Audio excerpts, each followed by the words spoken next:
Hai semua, Assalamualaikum. Hari ini Cik Noh nak masak mi goreng udang pedas basah.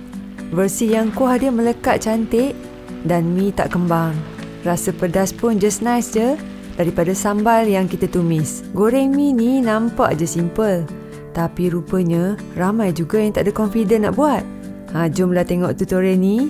InsyaAllah korang akan rasa bersemangatlah nak masak. Rahsia kesedapan mi goreng ni bagi Cik Noh terletak pada air rebusan kulit udang. Untuk bagi kuah tu lebih padulah rasanya, dan juga kita boleh adjust basah macam mana yang kita nak.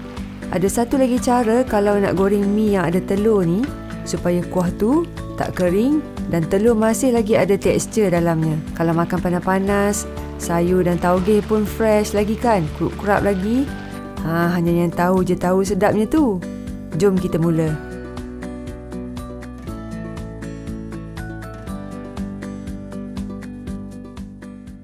Okey, sekarang Cik Nom nak sediakan paste tumisan sambal dulu. Untuk bahan sambal tumis lah, Cik Nom potong kasar cili merah besar. Inilah antara kelainan resepi kita kali ni. Kita pakai cili fresh. Ambil juga bawang putih dan satu biji bawang besar, potong dua.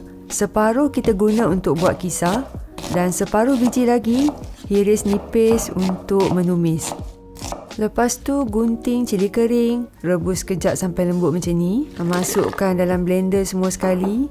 Cili merah besar, bawang putih, bawang besar dan juga cili kering tu. Kalau korang suka lebih pedas, boleh je campur cili padi. Kisar biar kasar sikit, jangan halus sangat. Kita nak ada tekstur bila menumis nanti. Okey, sekarang kita siapkan bahan lain pula.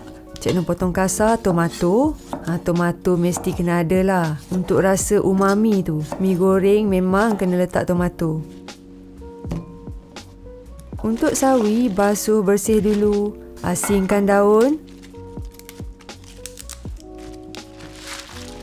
Daun potong kasar je.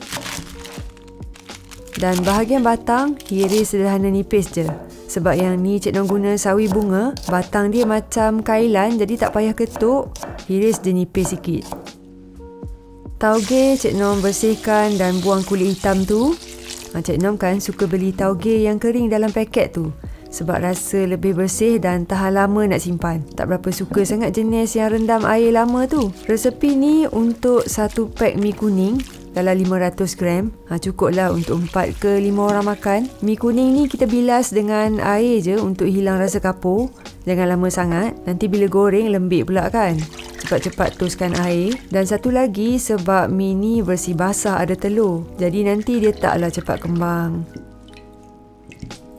Untuk udang pula kita bersihkan, buang kulit dan juga kepala tu. Kira asingkanlah isi dengan kulit.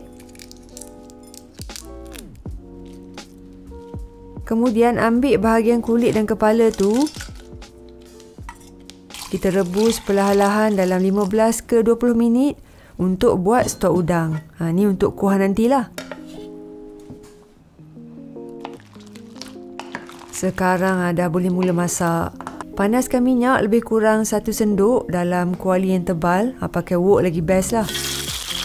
Bila minyak dah panas, masukkan udang dan goreng separuh masak dulu. Tujuan kita goreng asin ni supaya udang nanti taklah keras sebab overcook.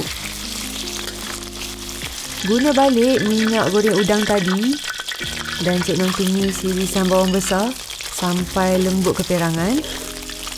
Lepas tu masuklah paste sambal yang kita kisar tadi. Tumis sampai pecah minyak dan juga naik bau dan sampai garing sikit. Inilah rahsia sambal yang sedap. Lepas tu bolehlah masuk sos cili,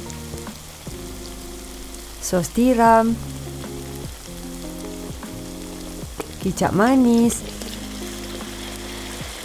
dan ni kicap pekat karamel atau orang panggil cooking caramel. Tambah juga gula dan juga sedikit serbuk perasa. Kacau bagi rata semua bahan biar tumis tu naik bau. Cik Noh tak tambah sos tomato sebab dah ada tomato nanti. Boleh masukkan dulu batang sawi dan juga irisan tomato tadi.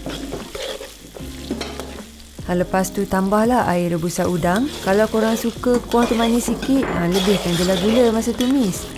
Bila batang sawi dah lembut, Cik Noh pecahkan telur dalam kuali. Kacau kasar-kasar je, biar telur tu ada ketulan-ketulan sikit. Dan lepas tu, masukkan semua mi kuning. Kacau perlahan-lahan supaya mi tak putus. Dan kalau nak kuah lebih banyak, sekejap lagi tambahlah lagi air rebusan udang. Tak payah letak garam pun, sebab sos dengan kicap tu semua dah cukup rasa dah.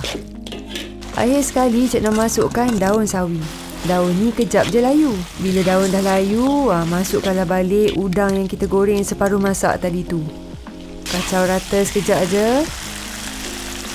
Last sekali, sayur yang ramai haters ni, tauge. Kenapalah korang tak suka tauge? Sedap tau.